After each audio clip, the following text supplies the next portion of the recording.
Joining us now is Democratic Congresswoman Barbara Lee of California. Good afternoon, ma'am.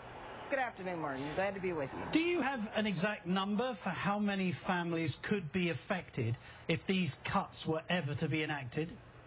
Martin, first of all, this is an outrage that they're even thinking about doing this during this economic downturn. We're talking about 46 million families. Now, the facts are 3 out of 4 households who are on food stamps, they work. People work in these families. They're part of the working poor. They don't have enough to eat. And so food stamps provide that bridge over troubled waters. What the Republicans will also want to do is enact this cut, which is about 11%.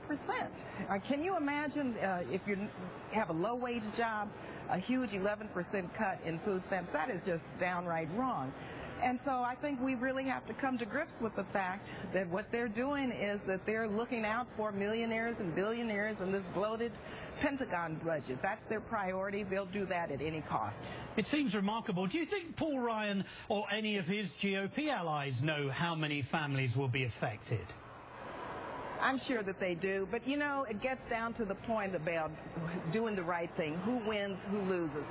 It gets down to how do you pay down the deficit? Do you pay it down, and do you try to have a budget that is balanced on the backs of the poor and our senior citizens and children?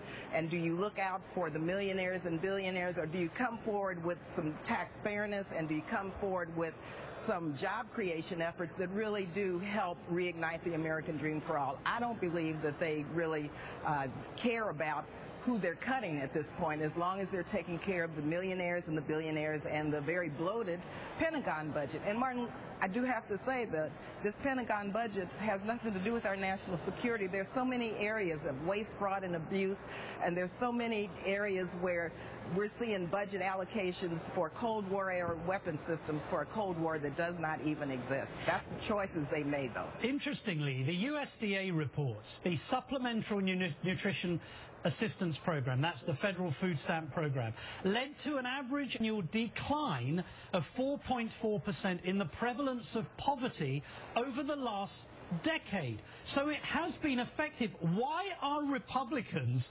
loath to invest when it comes to people? I just don't understand it. Well, I don't understand it either, because it's very unethical and it's immoral. And when you look at the fact that, for instance, $33 billion in Supplemental Nutrition Assistance Program, that's SNAP, food stamps, that brings into the economy almost $66 billion. I mean, this is a job creator. This provides for economic vitality. And also, Martin, it provides for that bridge over troubled waters. As I said many times, I was on food stamps, and I thank my government for just helping me during those very difficult periods. But also the report goes on to say that child poverty was reduced by almost 16% annually. I mean, again, I have to say this sounds like a major success. It has to be about priorities, though, and this is a major success. We have helped children who were hungry to have some semblance of food security. But when it comes down, once again, to what they're trying to do, it's about protecting the millionaires and the billionaires and the bloated Pentagon budget. It's not about putting people first. And I hope the country recognizes that the Tea Party Republicans have really put up this kind of fight. It's about who wins, who loses, and unfortunately their budget is balanced on the backs of the poor and the vulnerable and our senior citizens and our children, and that is just downright wrong. And in fact, it focuses, does it not, on the young, because 1 in 5 now live in poverty, a far larger percentage than the population as a whole. It's that very vulnerable group that this is supposed to be assisting. The entire budget really impacts the most vulnerable in our society, whether it's their efforts to try to privatize Medicare or cut all of the safety net out of our budget. I mean, what is this about, really? It's about really saying you're on your own. Go for what you know. You know, this is survival of the fittest. Well, this is America, my friends, and this is not who we are. We look out for the common good.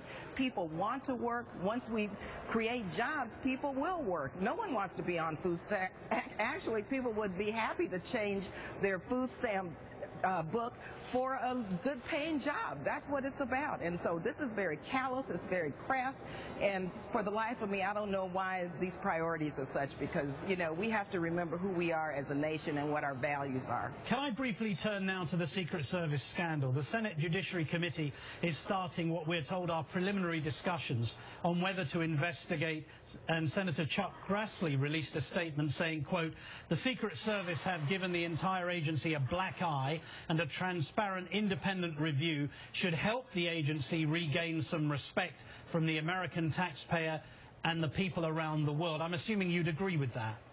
Let me tell you, this incident needs to be investigated, and as the president said, you know, I think a lot of people would be very angry and very upset if we find that what took place as reported actually happened. So we need a full and we need a thorough investigation, and we need to make sure that those responsible, you know, are held to account for this. There are some people who have suggested that the scale of this may even indicate that this has happened before and may involve a larger number than those currently accused. Well, that's why we need a full investigation. We have no information at this point about what the breadth and the scope and the background and the history of this is. But believe you me, we need to move forward with a very aggressive investigation. Congresswoman Barbara Lee, thank you so much for joining us today. Thank you. And we'll be right back to